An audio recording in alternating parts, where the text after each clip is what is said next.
পনির বানাবো, তো পনিরের প্যাকেটগুলোকে কেটে আমি পনিরগুলোকে না ধুয়ে নেবো জল দিয়ে, তারপরে স্লাইস করে তারপরে ভাজবো। পনির এখানে হাফ কেজির পনির আছে, এগুলোকে আমি ভেজে নেব। সামান্য একটু হলুদ আর একটুখানি লবণ দিয়ে আমি পনিরটাকে ভেজে নেবো ভালো করে।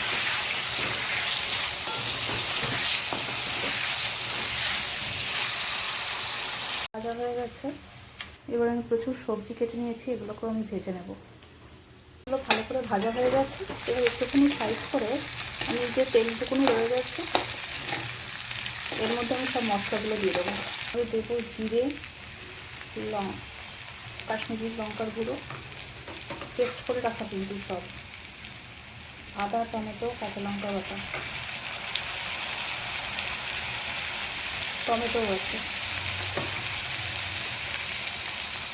হলুদ আর আমি এর মধ্যে দেবো না, তার কারণ আমি কাজু বাটা দেবো এর মধ্যে, আর দেবো সামান্য অল্প একটু লবণ।